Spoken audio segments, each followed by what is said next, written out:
Hello, this is Tom with the Crypto Crew, and today I'm talking to John. John has had several Bigfoot sightings and encounters over the years. John, could you maybe tell us about your first sighting or encounter? Well, the first time that I had any encounters with them was I was out four-wheeling back up in the holler they call Peter's Branch, and it was about dusty dark, and I was taking a shortcut through the woods on my four-wheeler, and I come to a ditch, and I had slowed down to cross it, and whenever I come up on the other side, I just happened to look to the side, off to the right, and I was within, I'd say, 10 feet of two of them. They was down on their hands and knees, and they was in bushes. I couldn't see them completely, but I could see enough to know what they were. And they were two different colors. The first one, it looked like a buffalo. That's how big it was. And the second one, I could tell that it was a lot smaller, but it was still a lot bigger than I was. And I know that I was too close because I had a gun on me. And I stopped for a minute to try to figure out what it was exactly that I was looking at. And I just know that the hair on them was, I'd say, 1.5 inches, 2 inches long at least. And they were thick-bodied. And that was the first time that I seen them. What color was they? The first one was a grayish brown, and the one behind it was like a tan color, a real light brown. And about what year was this? This is what, 2019? I'd say 2010 maybe. Do you have any idea what they might have been doing? They were traveling. They had to been because that's the only where it was at, it was in a patch of woods, and they deer travel through there all the time anyways. Because I've seen several deer on several different occasions come through there. But when I seen them, they wasn't moving. They was froze. They were stock still. I was within 10 foot of them.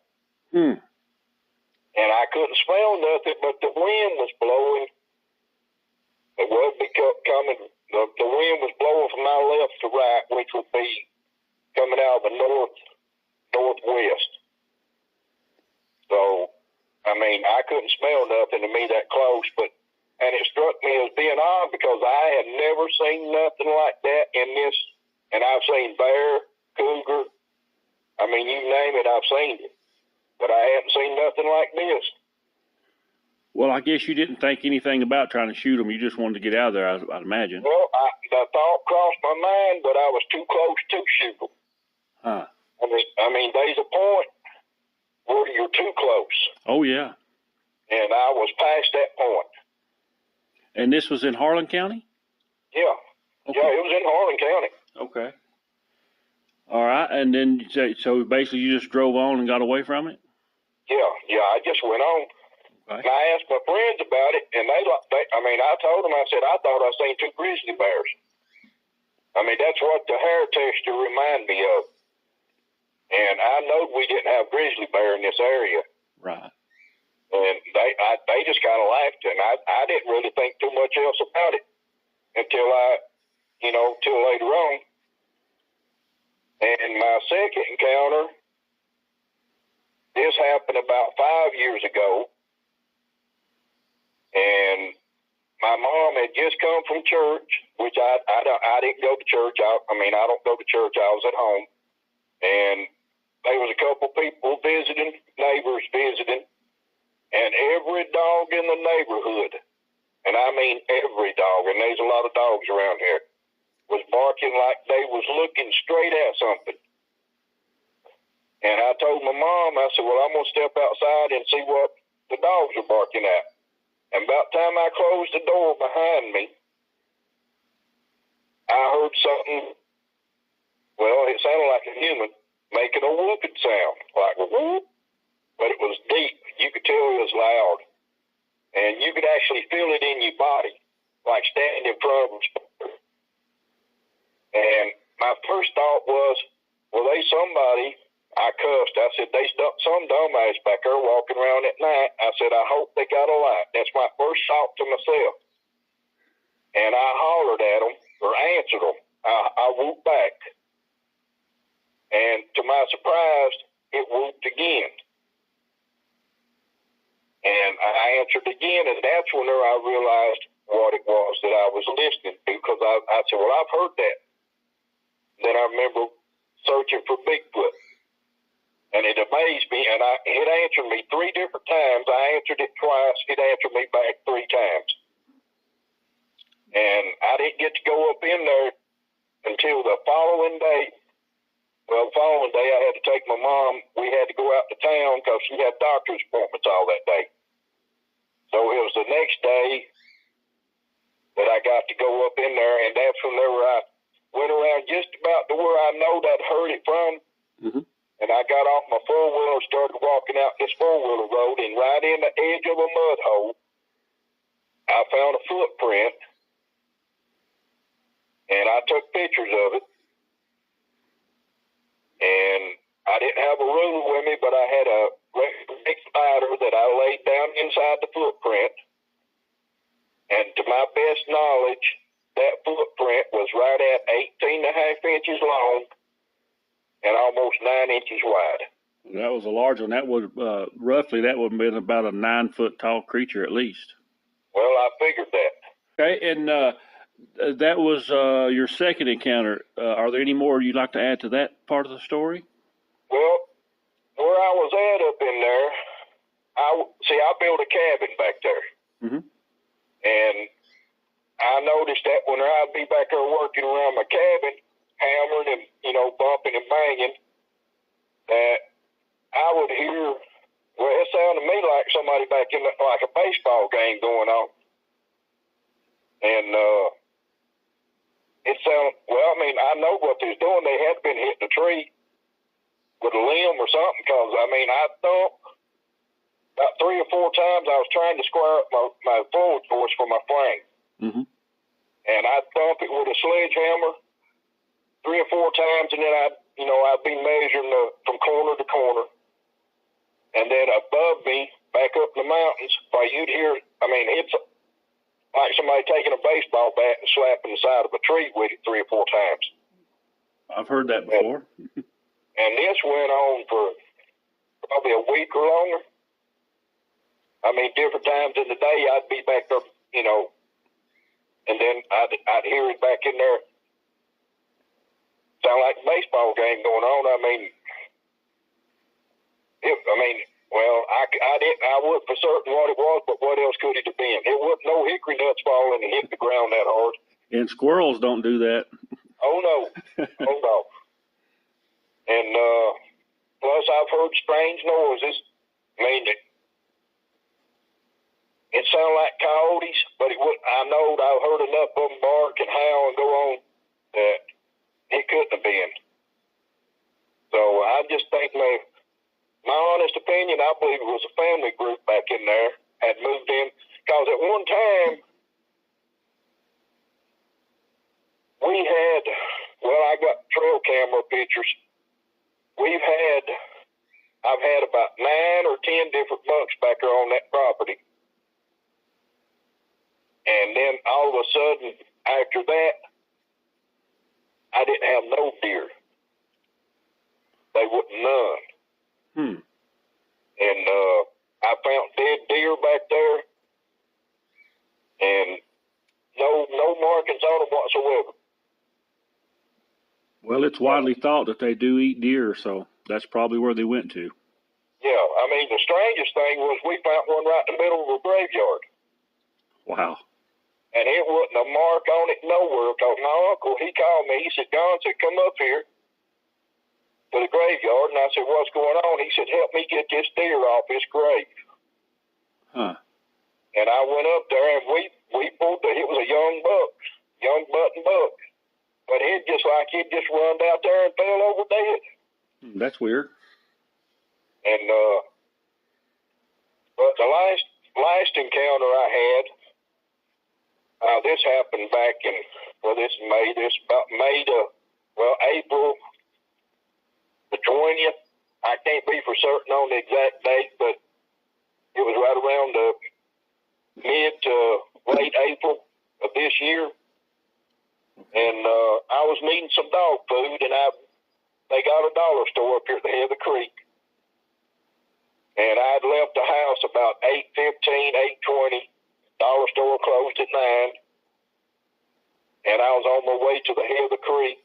And I don't know if you know where it is, but there's a power electricity distribution place over here. It's been a while since I've been up in that area. You were talking about the Bledsoe community? Yeah, on 221. Okay. And which is about 7 miles above the house here, because I live right down next to the Harlan County line. And I was just driving up through there. It had been raining, so the roads were kind of wet, and I wasn't driving fast, maybe 45 or 50. And right there above the power plant, I seen something in the ditch. And when I first glanced at it, I thought it was a big, tall stump. And my first thought was, that's a dangerous place for a stump to be. I mean, because anybody come down, if they get in the ditch line, they're going to hit it. And I looked to see if it may be something that slid off into the ditch, off the bank. Well, when I looked at it the second time, it wasn't no stump. It had its back to the road like it had just crossed the road. I could see its left arm hanging down to its knees. I could see its buttocks, its back. I could see its shoulders, and I could see the shape of its head. And it was not no stump. And I went up the road probably 200 feet, turned around real quick, and come back, and it was gone. And it was a real dark brown. I don't know if that's caused for the water or rain, but that surprised me now. And I'd say it was at least, as far as height, if I had to guess, with it being in the ditch, I'd say 7.5 feet at least. What do you think it might have been doing in the ditch? It wouldn't happen to have been a roadkill or something like that laying close to it? No, I think what had happened was it had just crossed the road, and when I come up over that little rise, it was standing stock still. It wasn't moving. I think it just froze, hoping that I wouldn't see it. I believe it had just crossed the road because it was facing north.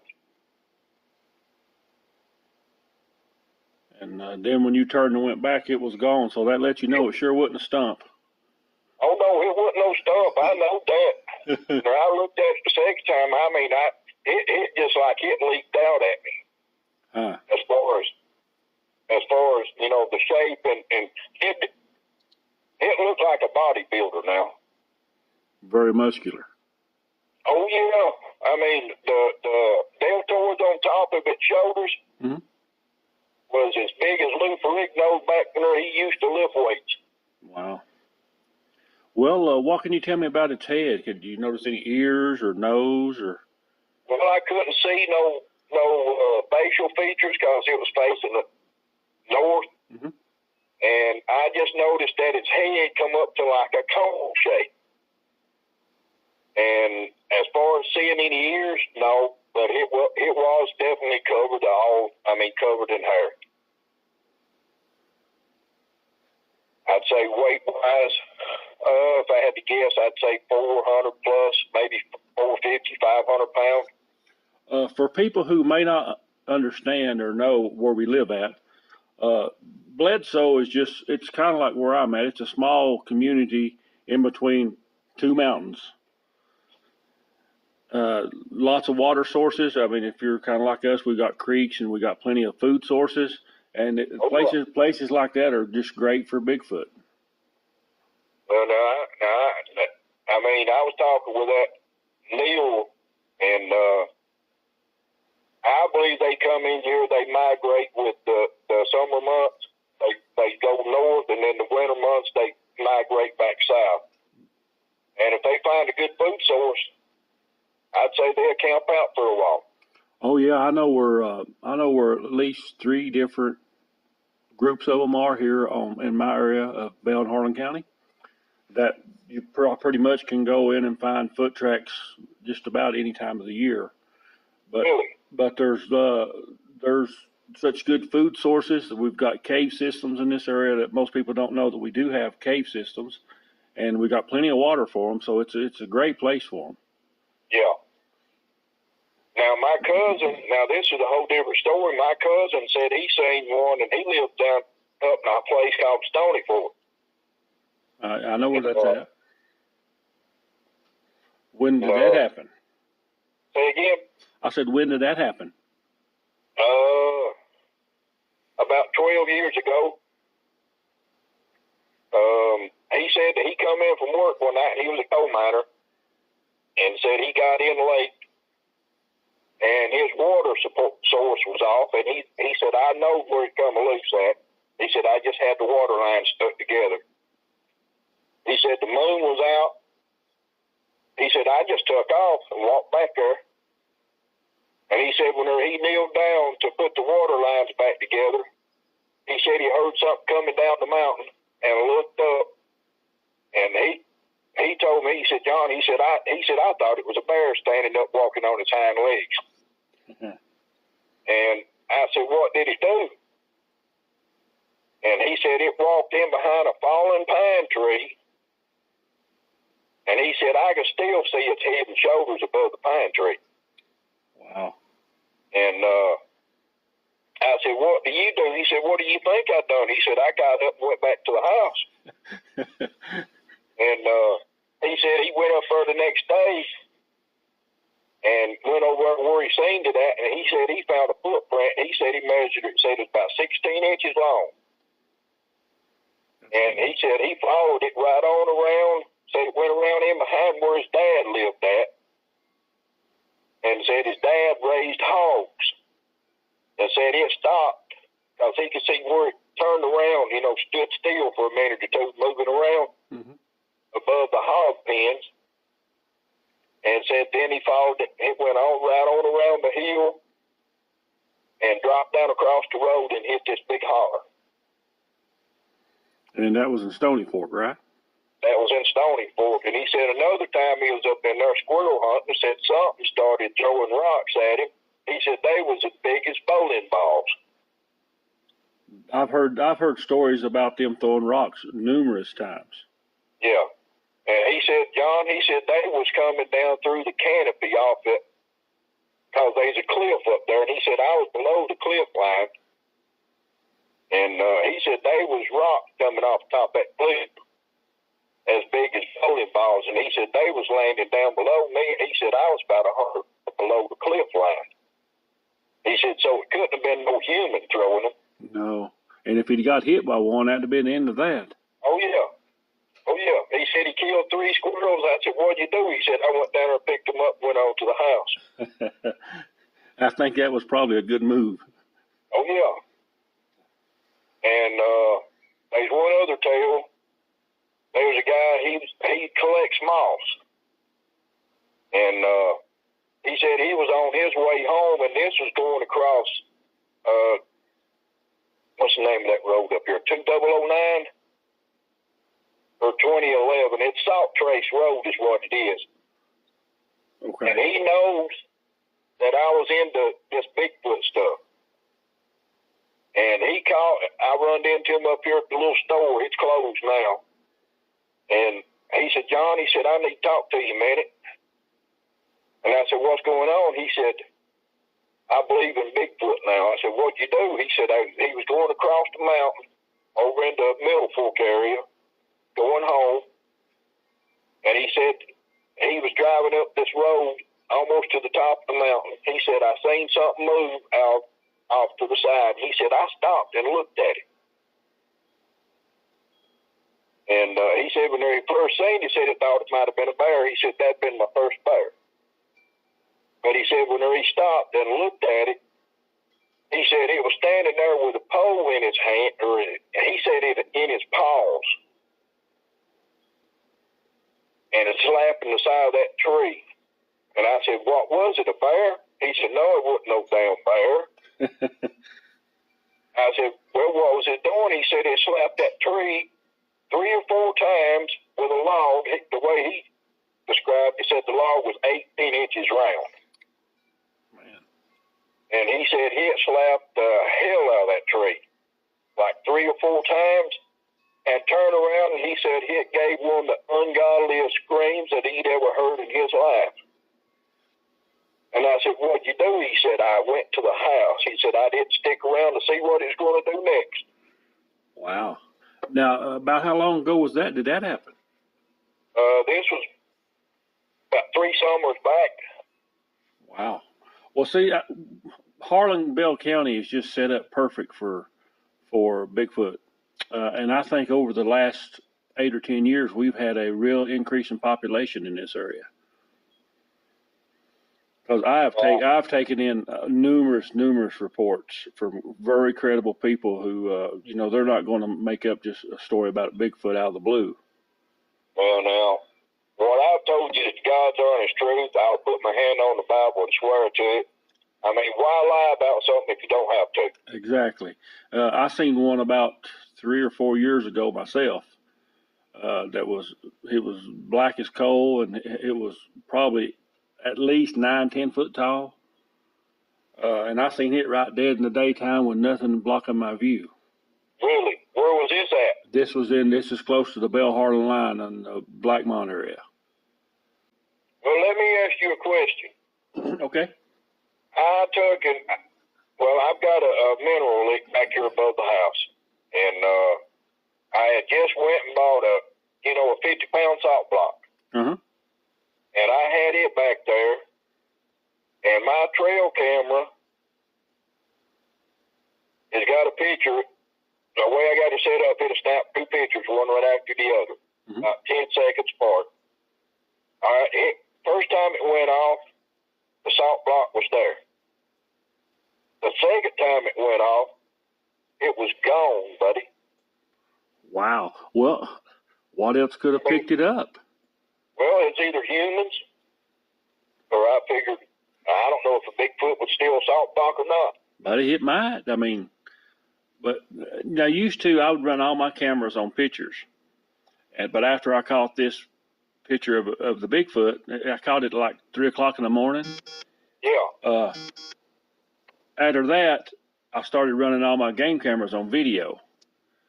That way I didn't have the time lapse in between them. Yeah. And so I run all my cameras on video now. So hopefully if I ever catch another one, get lucky enough to catch another one, I'll be able to have the actual video of it. But back to the salt block, like you say, it has to be either a squatch or a person, because a bear's not going to pick it up, or a deer or nothing like that, and pack it off. No, I mean, it just packed it, whatever it was. I mean, I went back there and looked. I mean, it wasn't a bear, didn't roll it down the hill or nothing. It was gone. And you've never found it again? No, I never seen it again. Huh. Well, maybe a Bigfoot would like that. I mean, I don't know. I've never taken in a report of them fooling with a salt block or anything, but that don't mean they wouldn't. Yeah. Well, I mean, it just struck me as being odd that salt block. I mean, I took it back there like today, set my camera up, and 2 days later I go up there and the salt block's gone, and then I look at my trail camera, and it's there 1 minute, and in the next picture it's gone. Wow, that is weird. Back when I was in the 4th grade, my dad used to raise hogs, and where he had the hog pen at was down across the creek from where we lived at. And one night, he woke us up shooting at something, and we didn't know what it was. And he said something was after his hogs. He had hogs that probably weighed 100, 150 pounds apiece. And we asked him what he was shooting at, and he said he didn't know. He said something was over there trying to get to his hogs. And the next night, well, he was set up for it. He had a big spotlight, and had a 12-gauge double barrel shotgun. Matter of fact, I've got the shotgun now. And he was shooting probably 70, 80 yards maybe. I know he didn't kill it. But it got off with two of his hogs, whatever it was. He said it was white looking. I said it walked like a man. But he emptied both barrels at it. I mean, it got right in the hog pit and picked up two of them hogs and carried them off, and them squealing. Wow. Well, now I have taken in several reports of white ones in this area too, and just across the state line in Tennessee, in the Harrogate area. Well, and then my mom, back when this was back in, my mom, she was born in 1947. She said she was probably 7, 8 years old, and said that, well, I remember my grandpa telling us this is the first time I heard it. And there's a big bottom over here, right as you come across the Harlan County line, right next to the road. And she said that whenever she was a young girl, that her mom and dad, and I don't know how many seen it, but 5 or 6 different people seen it, and they thought it was a polar bear walking up through that bottom over here. Yeah, we don't have polar bears. No, that's what I told her. She said, well, that's what they thought it was a big polar bear walking up through there. Said it was walking on its hind feet. Said it just went right on up and went into the mountains. Well, that's the thing. Here in my area where I actually live at right now, in Blackmont area, Hewlin area, I traced it back, some sightings back to the early 40s here, right here on this very creek where I live, within half a mile where I live at. Back to the 40s. So back then, people would see things and they didn't understand that it was a Bigfoot. We didn't really have that term till later on. So they, like you say, they described it as a giant bear or a polar bear or something like that. Some people even describe it as being a werewolf because they did know what a werewolf, was. Yeah. But yeah, there's a good history around here of sightings. No, there's several stories of people seeing them and encountering them. Yeah. Well, that's like my dad. My dad, for 64 years, he didn't believe in Bigfoot. And he actually, at times, he would kind of poke a little good-humored fun at me over me researching Bigfoot. And then one day, one walked across the road in front of him. He's a believer now. Well, I mean, I don't know. I mean, there's stuff in these woods that we don't know what's out there. I mean, and these people right now, I mean, I'll question them, hey, do y'all believe in Bigfoot? I said, I guess y'all think I'm a little nuts, which I kind of joked with them. I said, well, I might be. But I said, I know what I see. Well, that's me. See, I get out and do a lot of Bigfoot research, of course, but I also ginseng and stuff during ginseng season, and I get into areas where there's probably not been a person in a long, long time. And you're amazed at some of the tracks you'll find, and just some of the areas you get into that has an unusual feeling or look to them. Yep. And I couldn't begin to tell you how many stick formations and stuff like that I've found. Of course, I've got a lot of pictures and stuff like that and videos on the internet about that kind of stuff. Yeah. But there definitely stuff out in the mountains of Harlan and Bell County that just goes beyond explainable. Exactly. But are there anything else you'd like to add, John? I sure do appreciate you doing the interview with us. No, I mean, like I said, I could see several more stories, but I don't want to pick up the whole week. And John, I sure do thank you for doing the interview. All right, anytime.